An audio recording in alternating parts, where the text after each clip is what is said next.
जय माता दी दोस्तों। आप सबको कार्तिक मास की रमा एकादशी की बहुत बहुत शुभकामनाएं। कार्तिक मास के कृष्ण पक्ष की एकादशी को रमा एकादशी के नाम से जाना जाता है। रमा एकादशी दिवाली से 4 दिन पहले आती है।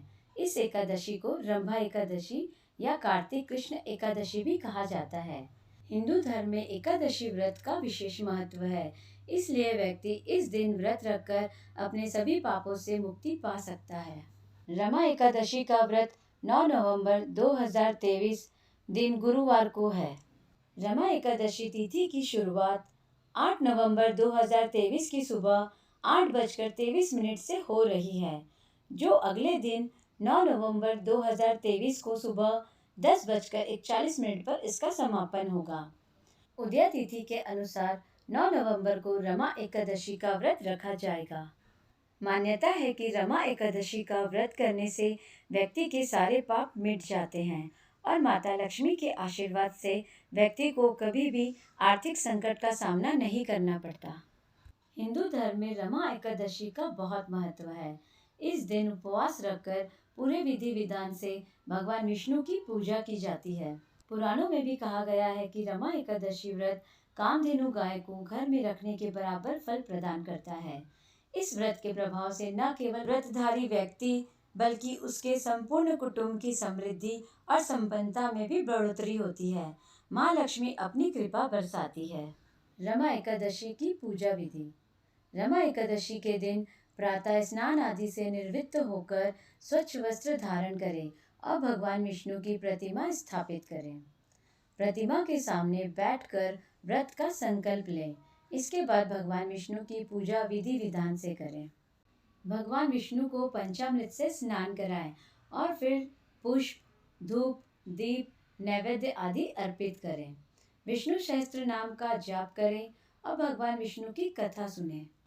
रमा एकादशी की व्रत कथा सुनने से व्यक्ति के सुख, सौभाग्य और समृद्धि में वृद्धि होती है। जो व्यक्ति व्रत धारण करने के साथ व्रत कथा पढ़ते या सुनते हैं, उनकी हर मनोकामना पूरी होती है और जीवन में किसी चीज की कोई कमी नहीं रहती। पुराणों के अनुसार मुचुकुंद नाम का एक प्रतापी राजा था।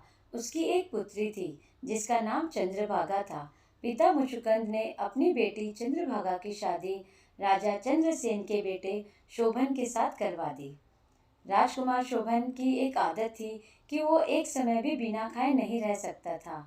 इसी बीच शोभन कार्तिक के महीने में अपनी पत्नी के साथ ससुराल आया और उसी दिन रमा एकादशी का व्रत भी था। चंद्रभागा के राज्य में सभी रमा एकादशी का व्रत नियम पूर्वक पालन करते थे और दामाद शोभन को भी व्रत करने के लिए कहा गया, परंतु शोभन इस बात को लेकर काफी परेशान हो गया। इसके बाद वह अपनी पत्नी चंद्रभागा के पास पहुंचा। तब चंद्रभागा ने कहा कि ऐसे में तो आपको इस राज्य से बाहर जाना पड़ेगा, क्योंकि पूरे राज्य में इस व्रत का नियम पालन सभी लोग करते हैं। यही नहीं, आज के दिन तो जीव जंतु भी भोजन नहीं करते। चंद्रभागा की इस बात को सुनने के बाद शोभन को रमा एकादशी का व्रत रखना पड़ा, लेकिन पारण करने के पहले ही उसकी मृत्यु हो गई। इसके बाद चंद्रभागा अपने पिता के यहाँ ही रहने लगी। एकादशी व्रत के पुण्य प्रताप से शोभन का अगला जन्म हुआ। इस बार उन्हें मंदराचल पर्वत पर आलीशान राज्य प्राप्त हुआ। एक बार मुचकुंदपुर के ब्राह्मण तीर्थ यात्रा करते हुए शोभन के दिव्य नगर में पहुंचे। वहां सिंहासन पर विराजमान शोभन को देखकर ही पहचान लिया। वहां ब्राह्मणों को देख शोभन भी अपने सिंहासन से उठकर पूछा कि यह सब कैसे हुआ। इसके बाद तीर्थ यात्रा से लौटने के बाद ब्राह्मणों ने चंद्रभागा को पूरी बात बताई। चंद्रभागा बेहद खुश हुई और पति के पास जाने के लिए व्याकुल हो गई। इसके बाद वह वाम ऋषि के आश्रम पहुंची, फिर मंदराचल पर्वत पर गई और पति शोभन के पास पहुंच गई। इस बार एकादशी व्रतों के पुण्य प्रभाव से दोनों का फिर से मिलन हो गया। कहते हैं, तभी से मान्यता है कि जो भी व्यक्ति इस व्रत को करता है वह ब्रह्म हत्या जैसे पाप से मुक्त हो जाता है, साथ ही उसकी सारी मनोकामनाएं पूरी हो जाती है।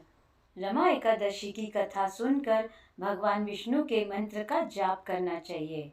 दोस्तों, अगर आपको यह वीडियो अच्छा लगा हो तो प्लीज़ आप मेरे इस वीडियो को लाइक करें और मेरे चैनल को सब्सक्राइब करें। जय माता दी।